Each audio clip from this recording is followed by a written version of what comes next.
Welcome to Arizona Laughs and Listings, the podcast where fun and funny folks get together and talk about real estate and comedy, two completely unrelated topics that go surprisingly well together. I'm your host, Kristen Levanway, a real estate agent here in the Phoenix metro area for 19 years, as well as a local stand-up comedian. My guest today is comedian, business owner, podcast host, philanthropist, and all-around nice person, Cari Medina. Cari, how are you doing I'm this good. How are morning? you? Bright and early. I'm so glad you made it 9 instead of 8, honestly. I was so relieved when I saw that. I just hate saying no to people, and I had a 9 a.m. appointment, and I'm like, I want to be available. And then she ended up canceling, and I'm like, okay, so great, we can move it to Perfect. 9. That's so funny how that happens, you know? I mean, sometimes you just have to manifest stuff, I think. Just need a Yeah, little yeah, time, put it out there in the universe, and it happens. It's weird. Not to be spacey, but I've seen it happen a bunch of times. right. So, inquiring minds want to know, Cari, tell us a little bit about you. Well, I'm gonna be 30 in a few weeks. Yay! Yeah. Welcome 30. I own the Crescent Salon. I have a self-care line called Care by Crescent. I own Caring Comedy, and I also am a podcast host for Cutting Up with Carrie, and that's hosted in my salon. That's awesome. What does your podcast cover? I bring in guests and we talk about like the highs and lows of their life, and then we ask like burning questions in a segment called "What Are You Wearing?" and we talk about what fragrance they're wearing. Oh wow! So Yeah, that's an untapped market I podcast just want to about be nosy. fragrances, It's just right? an excuse for me to be nosy. It nosy, no pun, right? Yeah, Um, yeah, and so it's kind of a difficult medium to talk about fragrances, though, right? In a podcast, like you have to really present it in a, I don't know, descriptive way, I guess. I just ask, "What are you wearing? What fragrance is that?" And I'm really offended and shocked by the straight men that tell me they're wearing nothing. Oh, They need oh, to step it up. yeah, okay, putting that out there, Yeah, they need changing to the put cologne world. on. Get something, not Yeah, just not just deodorant. yeah. That's that's good. That's good community work that you're doing. I think I'm people just will doing be the Lord's work. exactly exactly. Well, I like to start off this segment with a little talk about your first house and Yep. your first comedy gig. Okay. So go ahead. Tell us about your first. So my first home, I was 25 and it's a condo. I still live there in Deer Valley, well, North Phoenix. And yeah, I basically wrote down everything I wanted in a condo, and then it took like 6 months, and then finally it popped up, and it was on the market for probably 4 hours, and then I put my Oh, yeah. offer in the next day, and they tried to get us all in a bidding war. They tried to have us wait, like, oh, we're gonna let you guys know in 5 days. And so they collected all their offers. And Right. I was like, I wrote a letter saying that I need to move out of my parents' house, and that I'll go, please let me move in. And then so they accepted my offer, and then it appraised for less than what my offer was, so I was able to get them Oh, down great. again. Did you negotiate the price down or did you have to Yep, cover the difference? Oh, that's good. yep, I know what the last 3 years, 2, 3 years, the market was so red hot that we were having a hard time negotiating the appraisal gaps. And yep. so the buyer would have to cover it, which is so hard, especially when it's your first house and you're like getting change out of your couch cushions, trying to come up with the down payment and everything. And they're like, oh, well, we need 5,000 more dollars. Yeah, That was great. I was in a really privileged position because I had lived with my parents. I moved back in for 4 years, and I would work like 6 days a week, and I just saved everything. I didn't go out, I didn't do anything. I saved everything I could. So when I came to do the down payment, to do the earnest money, I had everything in cash right away. That's perfect. And now it's paid off, right? Because you're sitting on some pretty good equity after 5 No, years. it's not paid off, unfortunately, but it has gone up like 125K, I think, or 150K. That's a pretty Yeah, good return, right? yeah. That's awesome. Plus, you've probably been looking at rents going up for the last 5 years and you're just laughing, "Ha ha." I know it's just nuts, like, I always think when, like, little, flukes happen in the condo, I'm like, "Oh, I should move," and my parents have talked to me about renting and stuff, but it's like my mortgage is nothing. Plus, I've it's been your able to place. start 3 small businesses, not even worrying about how I'm gonna pay my mortgage. That's yeah, that opened the door for you to do all these other things. Yep, Yeah, it's good. I mean, having a reasonable housing budget can make everything so much easier, which is hard totally, for and people now. it's a two-bedroom. I don't even use the second bedroom, but I used to have it as a guest room, and I've had friends that have had, like, emergencies where they've had to stay with me, and I'm like, "Come on in." I never use it, Oh, so that's that's awesome, nice. though. It's nice you can do that. Yeah. All right, let's move on to your first comedy gig. My first comedy gig was, with Jennifer Giraldo. It was her show at NCT. Oh, Oh boy, probably 3 years ago. It went good, it went really good. Everybody that was a really good audience. Danielle or Diva was the oh, headliner, and she's amazing, so it was just so fun to meet her for the first time, and now we're going on, boy, probably 3 years of a friendship with me and Diva. She's really awesome. she's a really amazing person. That's great. Mhm. How did that first gig feel? I was nervous, but I had led I was with corporate America for years where I had ran stores and my staff at one point I took over a really bad failing business and I was hired by these guys to come in and turn it over. And my staff at the time was awful. So any meeting I would run, they were just blah, blah, blah, blah, blah, blah, blah, blah, and hateful and saying rude Oh, things. So I felt like I was more prepared for a stranger to say something to me versus, like, somebody I knew and had some investment oh, in? So it wasn't as scary as, like I literally had an employee named Karen oh gosh. who was totally a Karen and a narcissist, so I was, like, prepared. Oh, right. So no heckler can heckle you, really. They can try, but they will Yeah, fail. I had a guy yell something at me one time, and I was like, "Come again?" And he said it again, and I was like, "That's okay, we can talk after the show," and I looked like I just put the fear of God in him. Your material is kind of spicy, and I think, people might react to it sometimes. Are you referring to the waxing propaganda? Just kidding. I'm not saying anything specific, but I'm just, that's what comedy's supposed to do, right? Though it's supposed to make you think and challenge people and Well, it's just like what you said, like, I'm just trying to do community service and teach these men that they need to be more smooth physically exactly.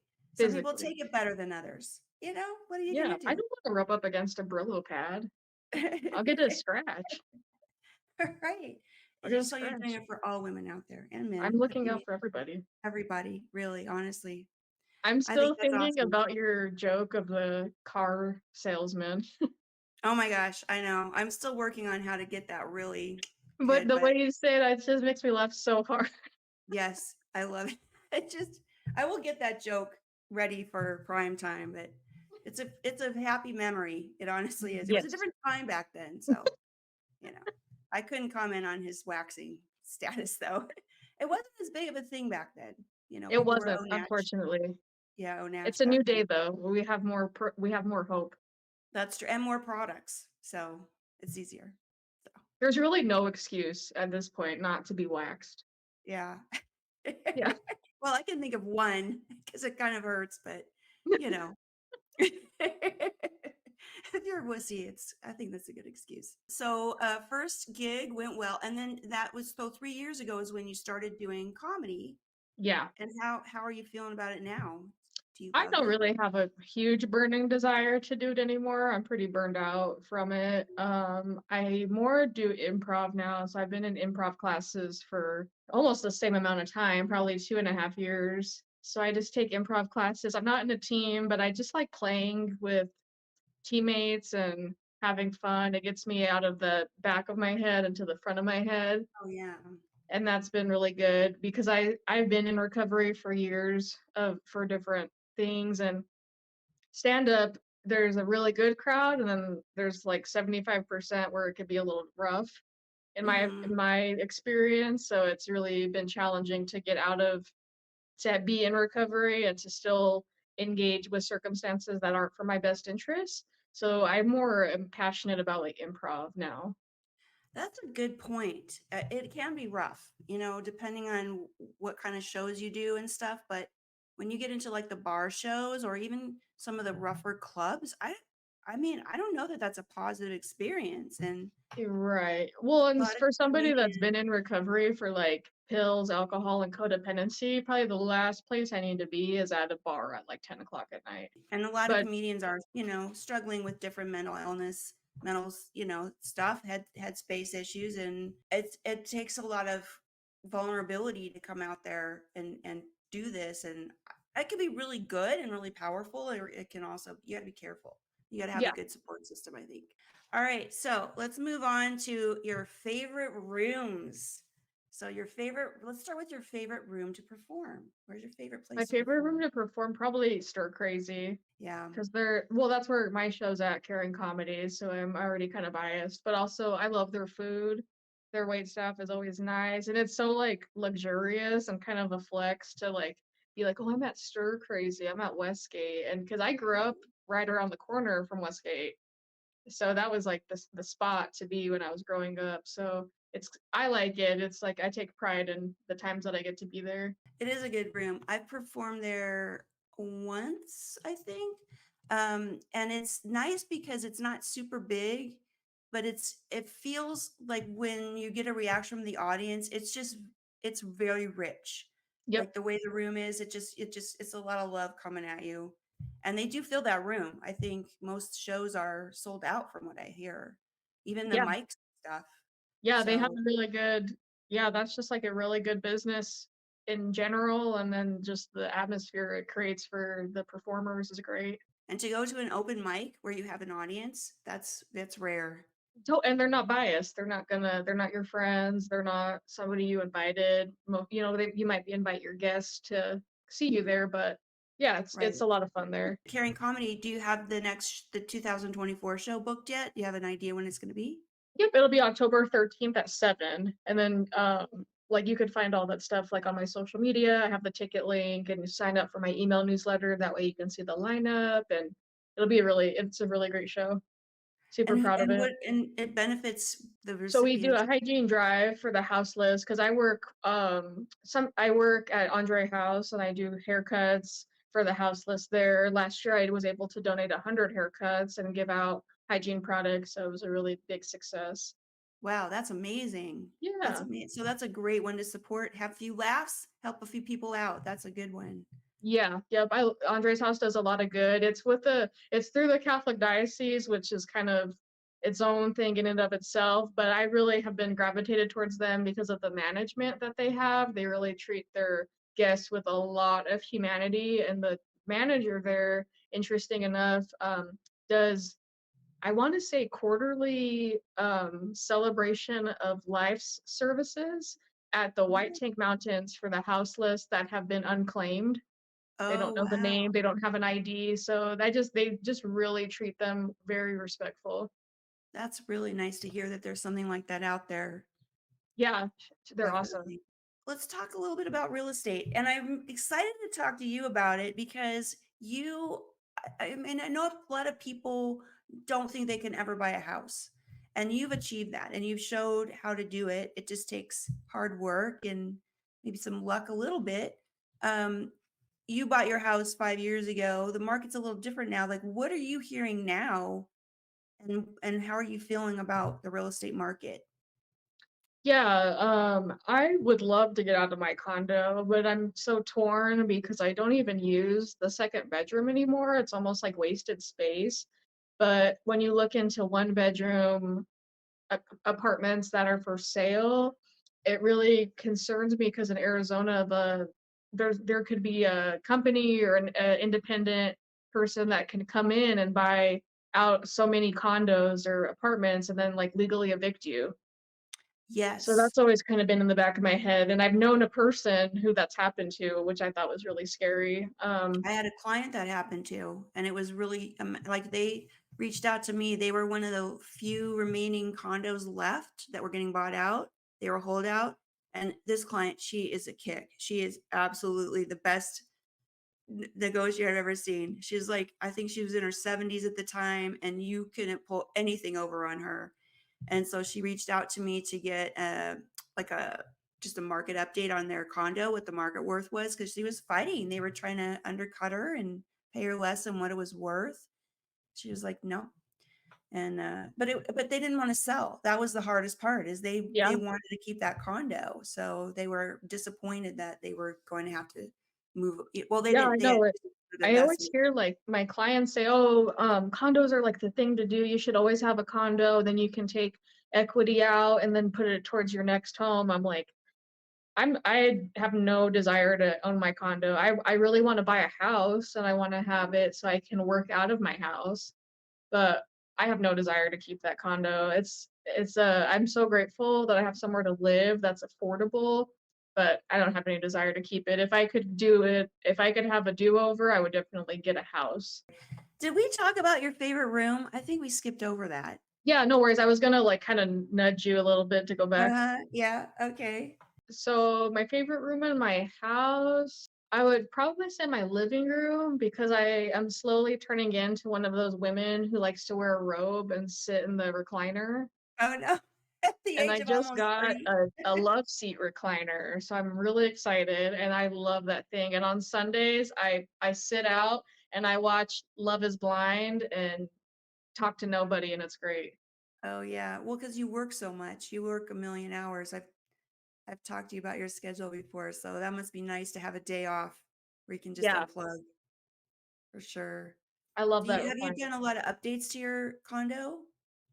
Yep, I have redone. I was fortunate enough that when I bought it, so that condo's mine, but my parents, because it was my first place, they bought me a new kitchen. Mm. Because when I moved in, it was shiplap countertop and cabinets, so it was not in good condition kitchen wise. But the guy, I bought it from an investor, and he did go in, thank God, and he did new flooring, new carpet, new windows, new appliances. But I had to go in and do the kitchen, and my parents were also nice enough to help me with my bathroom because Oh, the that's nice. toilet wasn't properly secured. Was it kinda rattling on the floor, like jiggling The around? caulking was like completely cracked. Oh, that's unnerving, isn't it?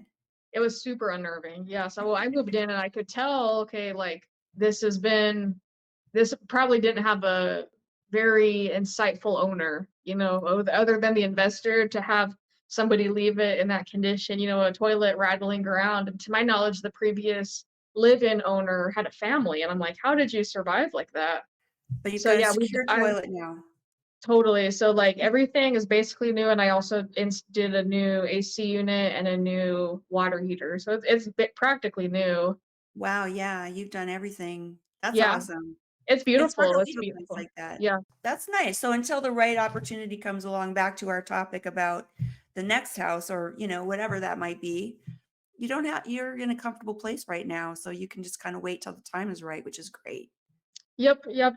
I'm just continuing to save money and doing the baby steps through the Ramsey program. Just What's about that? the saving, like, having a savings program from the Dave Ramsey program, is that what you're talking about? Yeah, they talk about saving like $1,000 or save $1,000, pay off your credit card debt, and then or I'm sorry, save 3 to 6 months of expenses for emergencies. And then I also have a CD that I'm trying to work on too. That's good.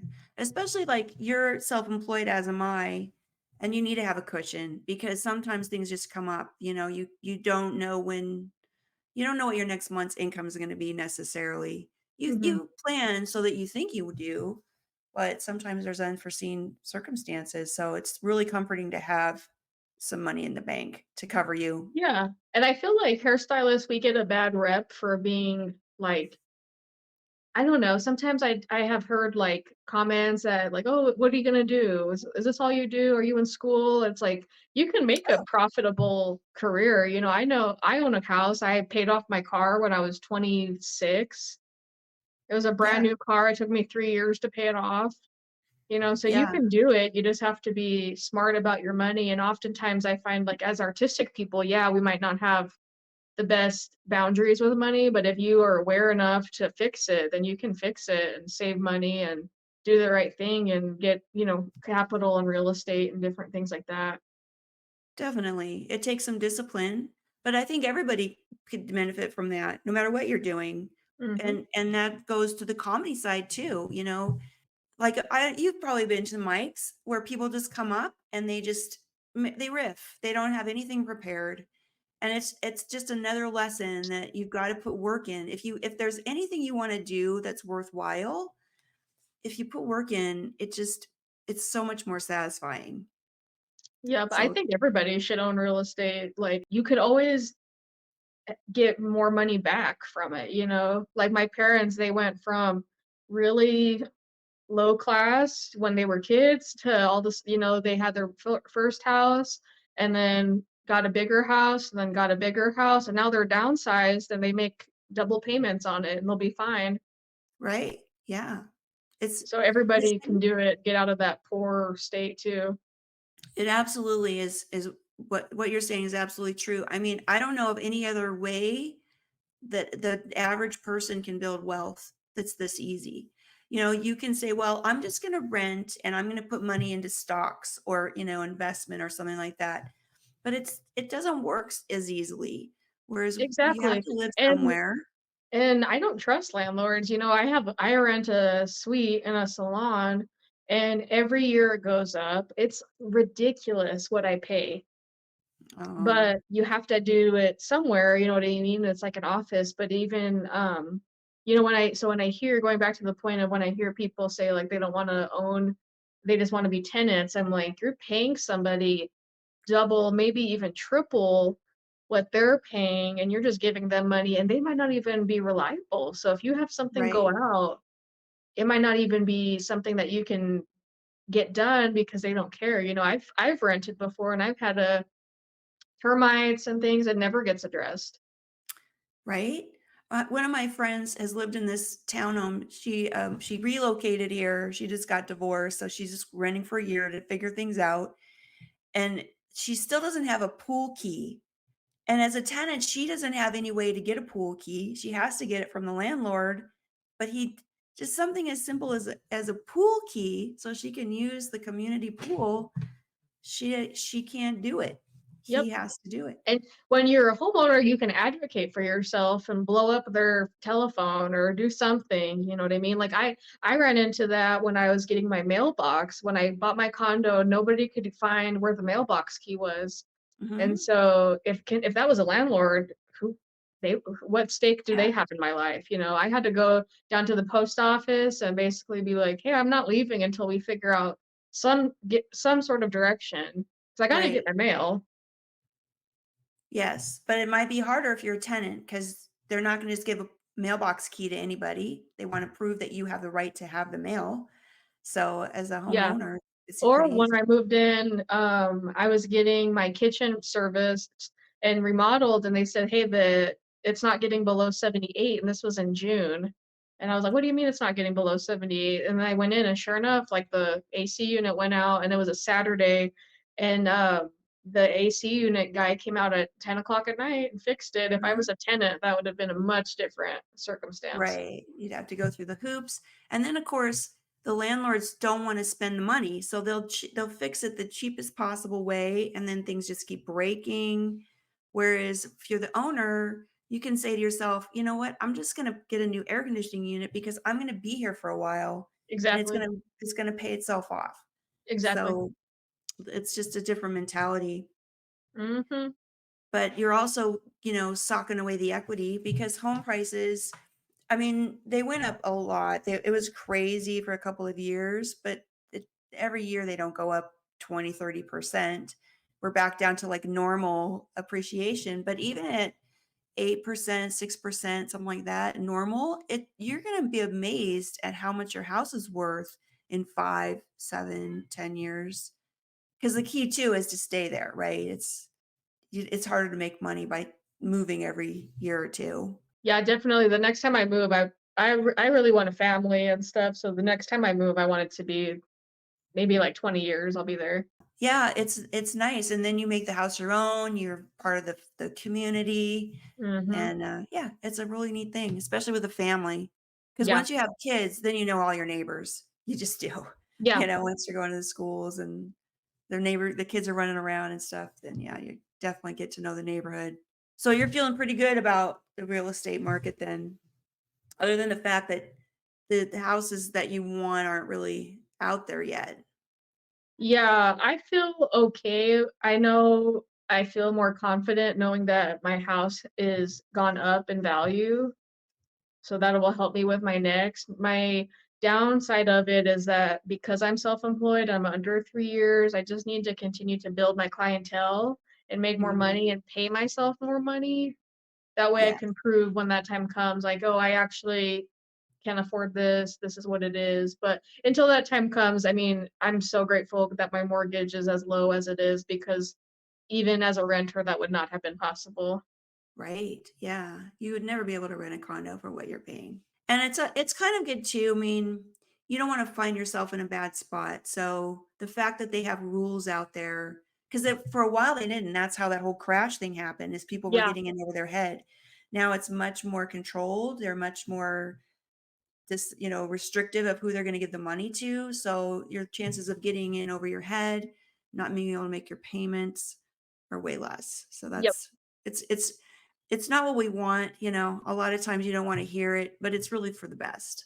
Oh, yeah, because you don't want to be house poor. Exactly. Yeah, that's no life.